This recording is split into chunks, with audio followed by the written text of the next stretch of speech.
Welcome back to another episode of It's All Been Trekked Before. This time, who mourns for Adonais? Is it rhetorical? You can answer it. Answer it along with the gang, as we're going to talk about it coming right up. Something else you can do? Get your life together. It's our YouTube series. Nikki tells you how to live your life. Nikki Smith. She's finally getting it together, and now she can help you get it together. Check out her YouTube series where she gives you the ins and outs. You have trouble coping with anxiety? You want to learn to crochet? You want to be nice but be a jerk? Nikki's got it all, and maybe there's something she can help you with. Drop her a line. Nikki tells you how to live your life. Check it out on the IABD YouTube channel.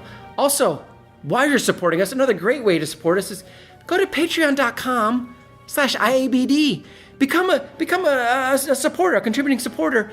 Help us continue to do the things we do and compensate and take care of the people who help us do the things we do.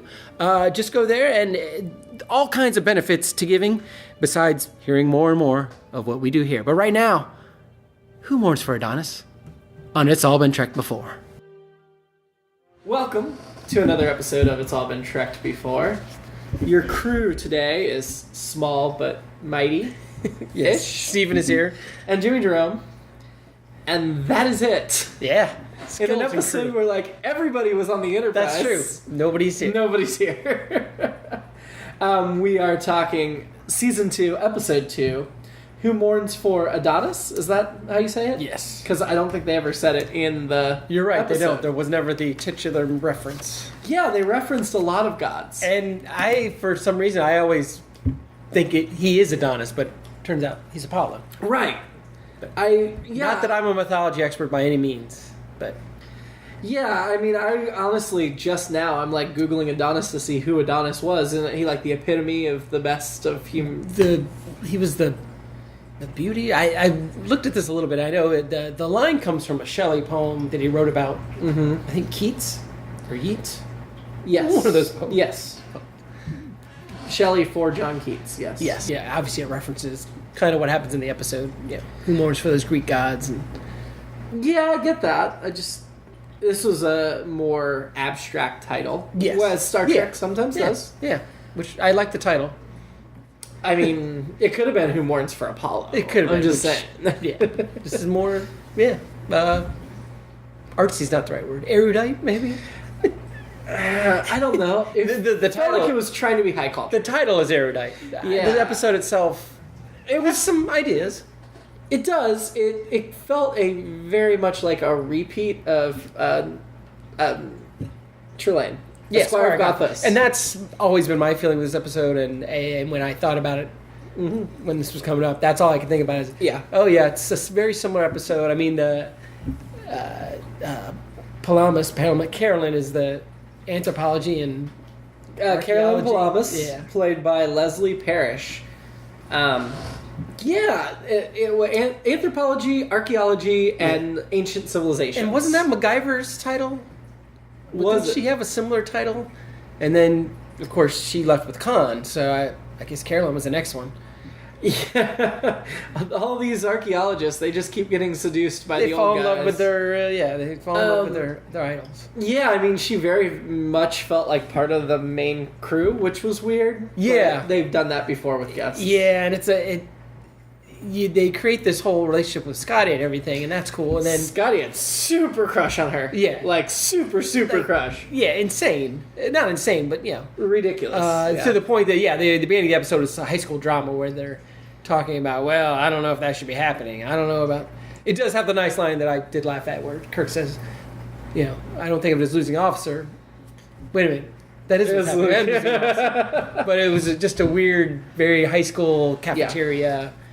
He's got a crush on her. I don't know what I think about that kind of stuff. But, she's the center of the episode, and then we never see her again. Mm-hmm. I don't know that she came up in any... Even though she, in the end, was loyal to the crew. She was. The day. And I actually liked her, and I like the guy, Michael Power. Michael Power, who plays Apollo. Michael Forrest. Michael Forrest, yeah. He has powers in this episode. Yes. I think they're both really good in the episode, and not that their parts are great, and they have some really good moments. I mean, he's, perfect for the part. He's got the look, and his voice is great, which in the research I did, I think he's still doing voiceover work. Actually, he still looks pretty good, and he's in his 80s, I think. Wow, that's impressive. Yeah, I should look that good when I get that old, or even 10 years from now. But yeah, I think she's really good in it, and you know, she creates a character who's like, oh, I'd like to see her again. But you know, you have her falling for him and stuff, and kind of the gushy, like a schoolgirl kind of thing. But then she does, like many people in this episode, she does her job.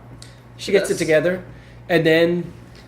Yeah, she does her job better than Scotty does his job. Yeah, Scotty's even ordered not to do anything, and he still keeps it's puppy love. She cast some kind of spell on him. She did. Love potion. It was weird. And I almost feel like at the end it's... there's that... So she sticks it to Apollo. I mean, she gets him where he lives, which is cool, and then he... But I don't think she meant it. Like you could tell it was hard for her to do that. She was fighting it internally, and I think the owner, you know, and I don't know that I don't know if she was in love with him. Obviously, it was a subject she'd studied, a person she'd studied, or a god she'd studied. But her line where she says she's so lonely, yeah, that's the only line that really rings true when she's talking about her feelings for him. For me. I could understand that. Yeah, I mean, I agree. I don't think there was enough time for her to truly be in love with him. Yeah. But there was a fascination and a professional curiosity layered on her natural attraction that did create a strong bond between them quickly. Well, and there's that creepy thing at the beginning of the episode where, again, on the bridge right at the beginning, where they say, she's going to find the right man, and she'll be gone. So, already setting the stage for... Well, she's just looking for the right guy, and she'll be off this. She'll be sure. She'll be ready to have children. No. But as it turned out, yeah. So, yeah. I mean, like the Squire Gothos, it's a group of Enterprise crewmen are told by a godlike being that they should worship him. Mm-hmm. He singles out a woman in the crew and tries to make him. The godlike being is erratic and not as godlike as we think. Right. Obsessed with historical, but not in touch with reality of human. Yeah. I mean, there's a lot of similarity. Yeah, and it's... which...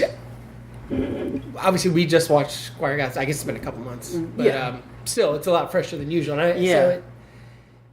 But even without that, I just always feel like it's another one of those gods, and we'll have some more of these to come. I also feel like Shatner probably really liked this episode, and that Star Trek V was modeled on it as well. Yep. I mean, what does God need with a starship? Right. And the phasers defeated him once again. Yep. There were heavy similarities with that as well. Yeah, and again, not my favorite episode, but there are some interesting concepts and some interesting interplays between some interesting character developments and exchanges between the characters, but yeah, I mean, we had everybody in this episode. Yeah, everybody. I mean, even Kyle. Yeah, Kyle gets to be got an action figure. That was one of my older episodes. Was we talked? I think we talked a couple episodes back about who's the backup science officer, and Kyle steps in this episode because Chekhov's on the planet, and actually gets to report some things and get involved in the decision making a little bit. So, but we also had not seen some of the supporting characters get this much to do since season 1. Uhura underneath the panel, and Chekhov being boy genius, but Chekhov, I quit him. His wig was terrible. Well, yes, but yeah, he quits himself well. He's got the corny Russian lines, which are funny sometimes. I mean, we establish his Russian cred, and I love the Alice in Wonderland claiming it's Russian, whatever. Yes. And you know, he does his job, does a great job, and I like that he. I lost my train of thought. He does. He rises above his wig to do his job. He also. There's also, I don't know if this is intentional, but Chekhov's gun. He doesn't even get to use it. The god destroys it before he can even use it. So I think that was their... I think they're like, nope, they're not going to let Chekhov use it. I did not even consider that. Oh, and he also uses a recent reference. He uses... he's going through referencing things, and he references a couple of things. Like alien planets. Yeah. And not of course, just Earth. McCoy shuts him down, so that way they didn't have to write any more after that. Right. But... he says Spock's rubbing off on him, so I thought that was all entertaining. They definitely played him as he was the Wesley Crusher of his day. Here's this 22-year-old that he's rattling off all these facts, and they're like, he only needs Kirk only doesn't need that much information. He needs all the information. They're like, oh yeah, Spock's rubbing off on him, but it really shows how a 22-year-old made it on the bridge. Yeah, it makes sense that he's jumped up there. Yeah. What was up with Sulu's cool little thing that popped out of the I wrote that dash? too. That was a cool little That was neat. Viewmaster is what I called it. Yeah. It was just satisfying to see all the supporting players get material. Get some moments, yeah. Yeah. Like I didn't love the Scotty love interest thing. I was a little forced, that was stupid. It gave him a little more to do, but not too much. It just seemed forced. It just didn't seem like Scotty. To be fair, we don't really see Scotty in a romantic relationship, so maybe that's how he would always act. Fair point. But it seemed ridiculous behavior. Yeah. And maybe that does make sense that Scotty's not good at girls. But either way, creepily obsessed with her. Yeah, it was definitely that way. And that opening on the bridge, there was, once again, like last week, a large crew manning the bridge and a diverse crew manning the bridge. Yeah. Which was besides our leads. Right. And it's cool to notice that more and more. And like we said, it's the second season. They had a little more money, hired a few more people. So that was nice. And they reestablished there's like 430 people, so they confirmed the number of crewmen. That's right. I loved Uhura's exchange with, speaking of Uhura, when she's got the lab coat on. Mm-hmm. I like the lab coat. Again, it's another one of those where Spock's kind of like, let's hurry this up, and she states the situation to him, and it was a very respectful exchange. It's cool. It's another one of those moments we keep talking about. They have really cool exchanges, but unfortunately, they will be less and less, I think, as we go on. Yeah. Which is... But we had not got through most of season one, so it jumped back to what they were doing at the beginning of the series. That's true. And proved there's this capable. Shatner, though, dropped the ball in this episode. Overacting, ridiculous faces. Yeah, I thought so too. I thought he was trying way too hard. Which is funny because the opening, like when they're still on the bridge and they're getting hit and he subtly grabs Sulu's chair. Yeah. I'm like, that's a nice moment I recognized immediately. And I thought then the rest of the episode, it was overacting. I thought it was an overplaying the moment, but all the... we rejected gods and blah, blah, blah. Oh, my God. And it's another one of those things where obviously they're on a small sound stage or whatever. Yeah. And so that world they're on is very small. So they're cramped in the space where they're supposed to be trying to hide from the god, but obviously he's such an artificial space. It was definitely turf, not grass. Yes. Like, it reminded me like Bewitched when they got to the backyard. You know what I mean? Like, so fake. Yes. And I'd say the moment that got me for Kirk, besides just the when he was choking, which was ridiculous, was when him and McCoy, very late in the game, finally figure out, what if he is the real Apollo? And maybe they did visit Earth, and Earth would have seen them as gods. And it was like, you don't need to hit us over the head with that. Right. We already figured that out before you got to it. Right. And you just way overdid the moment. Yeah, and this is our... stolen from Star Trek moment. Mm-hmm. And when Star Trek took off in syndication, mid 70s, and everyone's seeing flying saucers everywhere, and Close Encounters and all that. There was the book Chariots of the Gods, which one of the ideas of that was that the gods were in fact aliens that came to Earth and whatever and went back. A lot of people, scientists, did not like that book, and if Josh Kessler ever listens to this, he will lose his mind because. The idea that aliens built the pyramids and all that stuff. But that is essentially the one of the basic concepts of that book is that they were aliens. And I think that in and of itself is an interesting concept for sci-fi and the talk. And I wish we knew a little bit more about what happened to all the gods. But again, the idea besides them telling... So the idea that they're aliens is an interesting concept. Yeah. However, where it all falls apart for me is he's talking about... we traveled the cosmos, and we stopped at Earth, but Earth has stopped worshiping us, and we've lost our power and drifted away. And I'm like, if you were traveling the cosmos, first of all, why do you have that power base that can blow up with the phasers on that one planet? Right. But second of all, why weren't you worshipped by many planets? Why didn't you go many places? Right. Why is it so Earth-centric? Well, and that's a good question, too. Why would that be the place? And did they go other places? My thought... and that was one of my... You think they would? Clearly in Star Trek, the galaxy is highly populated. Right. And yeah, it would have been... again, that would have been a more interesting one if it was like, oh, and we went here and we got kicked out. We got here, it got kicked out. Because there's definitely... obviously, as we continue to discover, there are more worlds that are less developed than Earth, Right. Especially with this time. So yeah, there's some. Again, I think it's an interesting concept. There's some stuff missing in there, like you said. Yeah, like I think not to go too far down a rabbit hole, but Next Generation does a really interesting concept where they introduce that maybe the reason so many of the aliens we've encountered look so similar is there was a race that kind of seeded the planets in a certain part of the galaxy. Yeah, and that makes sense. And that caused a bunch of parallel evolution. Sure. Which is an interesting concept, but here it's just like, no, we travel the cosmos, but the only inhabited planet we stopped at was Earth. And then we just sat out here waiting for you to come to us. Which is a bummer. It's just ridiculous. Yeah, and and I feel like maybe Apollo was one of the lesser gods, probably. He's a sad god, that's for sure. He's very sad. He didn't want to give in wherever the others went, into the winds. It's an interesting poetic speech that doesn't give us any details. Well, it seemed to me the Into the Winds basically meant they gave up and ceased to exist. Yeah. It's their version of suicide, I guess. But less, I don't know. In Greek mythology, he was the son of Zeus and Leto, twin brother of Artemis.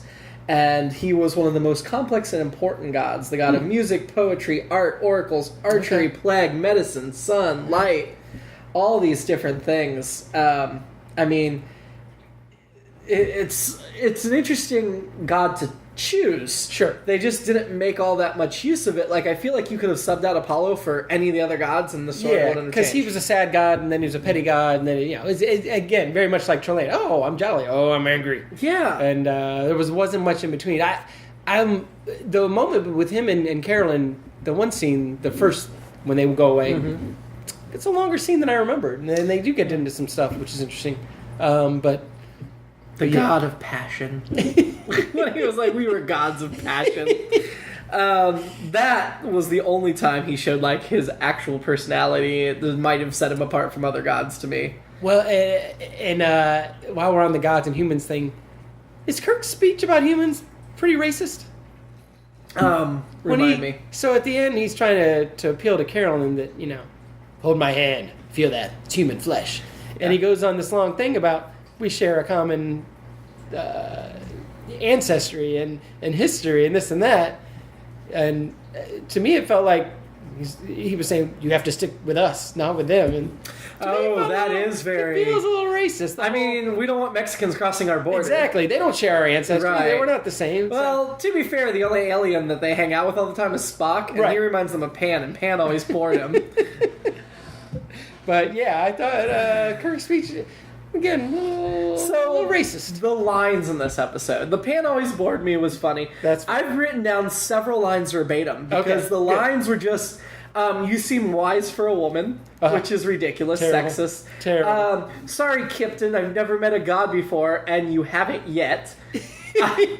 I'm like, okay. Then we had, gods cannot survive as a memory. They need love, admiration, worship, which is interesting and weird. And then mankind has no need for gods. We find the one quite adequate, which is... thought-provoking too, because even today there's a lot of atheists that are like, which we could talk about, but then the final one, would it hurt us, I wonder, just to gather a few laurel leaves? The closing line, which in of itself was ridiculous. I like the thought. I don't, but the line... Well, the thought is, and if they had built the episode better, that could have been a really poignant ending line, but because they never stopped to consider that, it was just like, we must escape and kill him, and then at the end, by the way... maybe we could consider worshiping him. Yeah,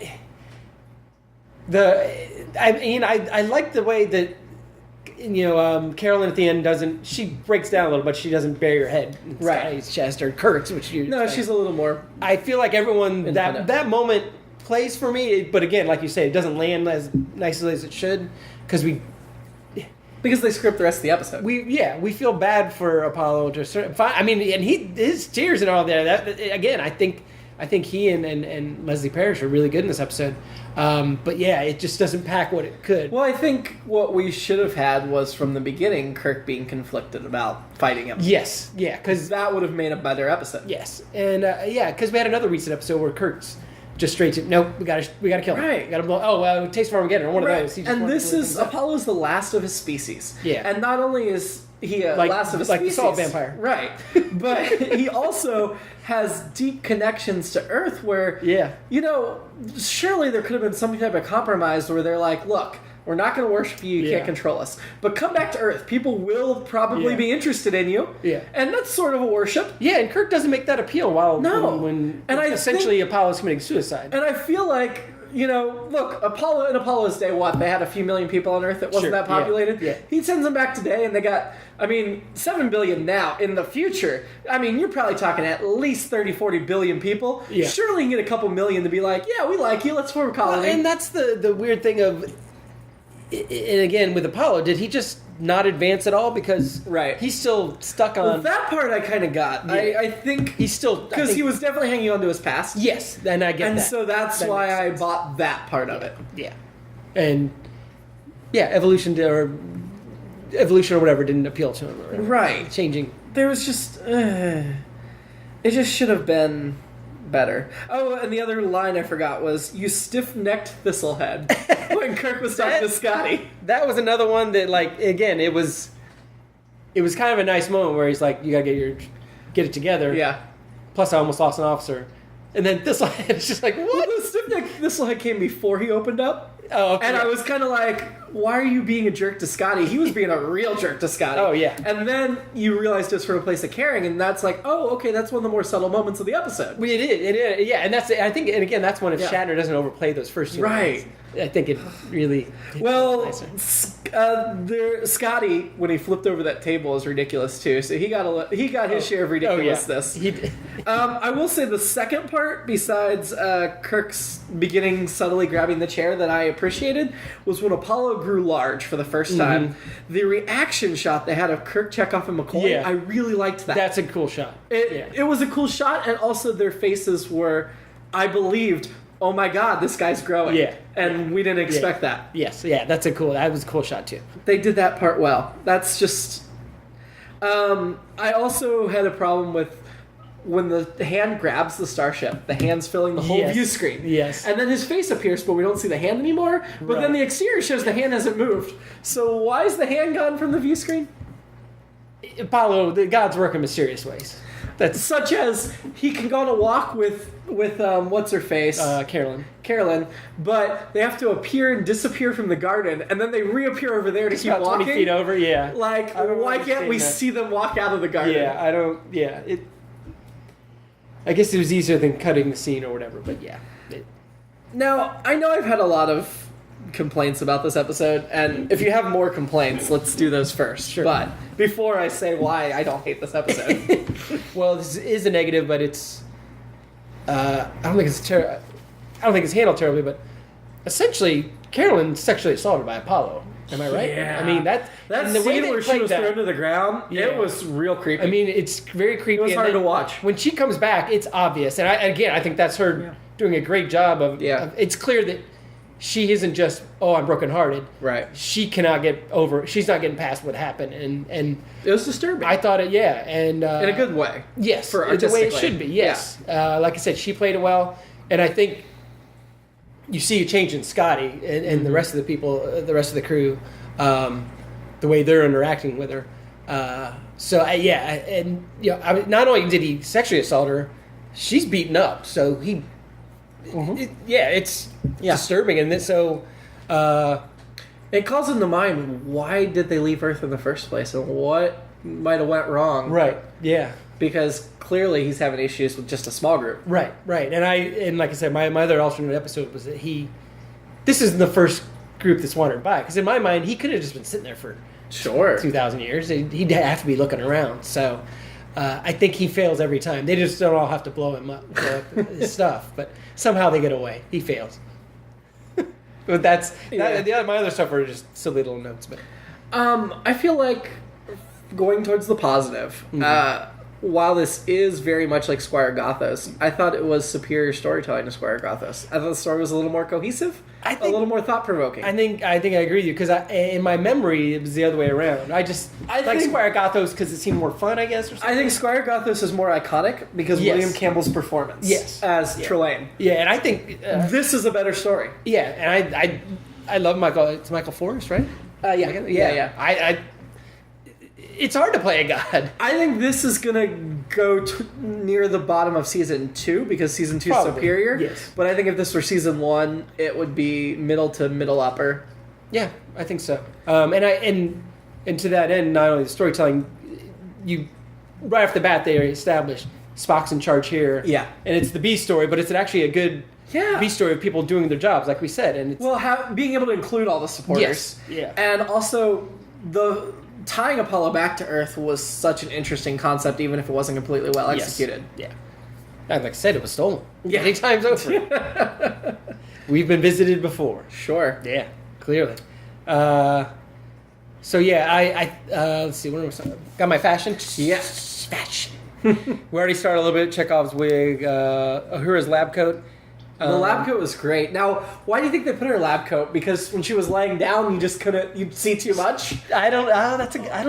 That was my thinking. Was Nichelle, like they said, lay under the table, and Nichelle's like, in this outfit? Yeah. You need to give me something. That's a good question. Because I guess some other people on the crew have that blue lab coat look from time to time, but yeah, it was Uhura's getting to work, but she always is. But yeah, she even says, "This is delicate work, and I haven't done it in a long time. And I don't want to rush." I mean, she was badass in that scene. Yeah, I was just like, oh yeah, she's telling Spock what's what. She's gonna fix that. Yeah, and it was just a little exchange, but it was great.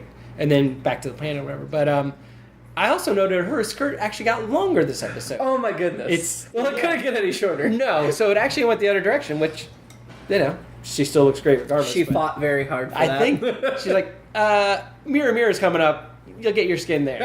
Give me a little bit longer this episode. And then while we're talking about skin, the fashion highlight, of course, is the dress. Carolyn's. Yeah, that was so taped on. The taping, good amazing. Tape. Held up through the storm. Double-sided tape. Yep. I mean, the winds were blowing. And credit to Leslie Parrish because she wore it well. So she did. She absolutely did. It might be my favorite. And I'm speaking as a man, I'm not apologizing for that. She looks great. I mean, it's a great looking dress. Not to skip ahead too much, but I assumed you're changing your woman of Star. I am. Yeah. She, again, she did her job. And we had the couple moments, but she wasn't. She was definitely starstruck, for lack of a better term. But yeah, that dress was amazing. So. I know we'll see some more fascinating outfits to come on both sides, male and female. But yeah, that one even better than Andrea's, I think. I'm gonna stick with T'Pring. She, not that she was bad by any means, but she's just not my type of woman. She had that very stereotypical old Hollywood. Too blonde with the raspy the breathy voice where it wasn't necessary, and I've never appreciated that style. She did do in the one scene. She did get a little breathy. I like my women a little more substantive, and she was at times, and other times she played to the stereotype. Yeah. So I'll stick with T'Pring because she seemed like she was solid. T'Pring still is. She and Leslie Parrish. She was Daisy May in Little Abner, the film Little Abner, and then she's been a cheering candidate in a ton of other TV shows, but I liked her a lot in this. What else we got? I'm going to go ahead and take a liberty and say this is going below Amok Time. Yeah. So this is number 2 of 2 in the rankings. So this is the worst episode so far. So far. But also the second best. Yeah. The Changeling next week? That's a good question. We don't have to wrap up quite yet. Right. I got a couple since we had that spreadsheet open, and this seemed like a no-brainer for ranking. Yeah. It is the Changeling, which is the probe, right? Yeah. The Changeling, which some people say is what Star Trek: The Motion Picture was. It is. Yeah. It is. Yeah. So, we'll get to both those coming up. Was Spock holding a slide rule on the Enterprise at one point? I missed that. He looked like he had a slide rule. That would not surprise me. Slide rule, not a protractor. I think he had a slide rule. So, which was kind of cool. I think I just have one.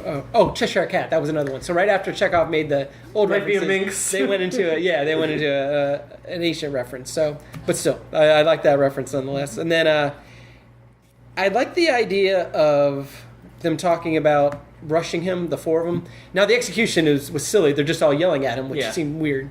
And then Carolyn's going to all of them. But the concept, because Kirk says, well, they can't kill all of us. And, that's... he could have, though. He could have just wiped them all out. And that was his theory. And that's always one of those things, when somebody has a gun in a crowd, it's always, oh, well, if there's 40 people in the crowd, they can overpower one guy with a gun, whatever, or a knife. But who wants to be that person? Who wants to be the first person to... One of the stats, if somebody else had a gun, right. A certain portion of our country would say, oh, we're all safer. But the stats are, if somebody else has a gun, more people are getting hurt. Right, well, and that's... And Kirk's thing is like, well, he might kill 3 of us. He's not going to kill all of us. He's not going to kill me. Yeah. He might kill Scotty. So it's like, he already lost him. That sounds great in theory, but are we quite to that point where we have to make that gamble right now? Let's give Spock a little more time up there. Mm-hmm. And again, that points to one of our issues of the episode is Kirk's right to, we got to destroy him. Yeah. Which isn't, I don't feel that's totally in character. No, and, it gets back to the whole, like we've had that in a couple episodes, but, they're on this planet, they talk about it, it's a pretty standard planet. Yeah. How about you check it out anyway, while you're there? Sure. If Apollo's just right there, hey, you know what?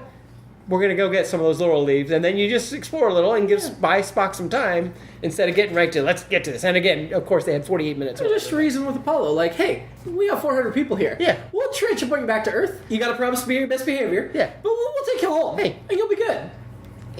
I'm sure we could find people. There's other, we could bring a bunch of Mudd's women there. No, I think, honestly, if you had sent Apollo home to Earth, and if he'd been controlled in some way and told, well, you have to behave, or they removed that organ, which I thought the organ thing was that pretty was an cool. interesting. I totally that it channels about through that. Yeah, that was an interesting way to handle the power. Yeah. But if you're like, okay, we're going to remove the organ, but because of who you are, people are still going to fall over themselves for you. I think he could have had a pretty sweet life back on Earth.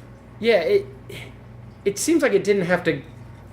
As McCoy said, I wish we didn't have to do this. It's like, maybe you didn't. You didn't have to. No. Yeah. And they're so slow at other times to rush to that. Yeah. So it's just so quick in this episode, and again, we talked about the Trelane and and I know we'll have some more episodes where it's, oh, you're my captive. Okay, how do we get out of here?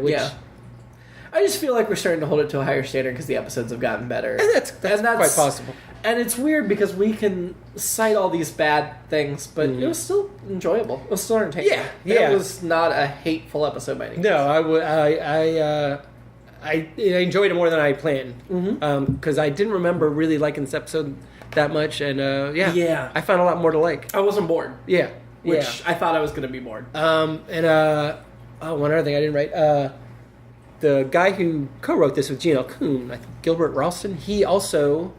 he wrote a lot of other TV things, but he is the guy who came up with the idea for Wild Wild West. Oh! Yeah, so... The Kevin Kline Will Smith movie. No, I'm just kidding. Well, eventually. I know.